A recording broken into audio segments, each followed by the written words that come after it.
Present by धनी studio. तोहर बतिया लगेला जैसे गोली जैसन, तू तो सचा हमें लागेलो हीरोइन जैसन। हम करी तो से प्यार तुझे करेलू इनकार, काहे बतिया न मानेलू तू लड़की।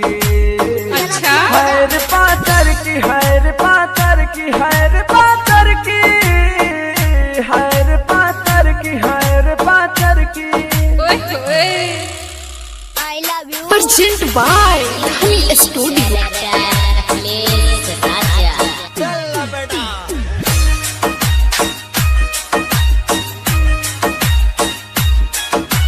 चेहरा लगेला जैसे चांद गोरिया, तुझे दिलवा में बस गइलू जान गोरिया। तोहर चेहरा लगेला जैसे चांद गोरिया, तुझे दिलवा में बस गइलू जान गोरिया। ऐसे करा ना गुमान, हम बानी परेशान, कहे बतिया ना समझले लड़की। अच्छा हैर पातर की, हैर पातर की, हैर पातर की, हैर पातर की, हैर पातर की, हैर पातर की। प्रेजेंट बाय धनी स्टूडियो। म्यूजिक स्टूडियो आप सुन रहे हैं राहुल बवाली की आवाज में।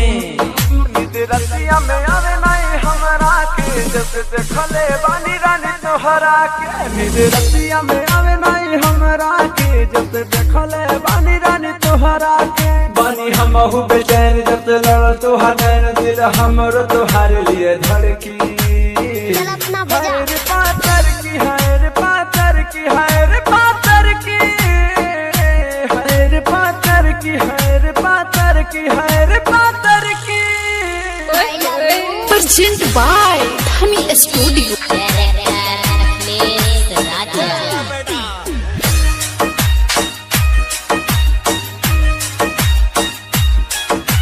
राहुल बवाली दे साथ गोरिया, हम जानता नहीं कर लो तू प्यार गोरिया। तोहर राहुल बवाली दे साथ गोरिया, हम जानता नहीं कर लो तू प्यार गोरिया। अगले कहले हम बात दे नहीं तोहर साथ, पास स्टेट लेके घूमे लड़की। हैर पातर की, हैर पातर की, हैर पातर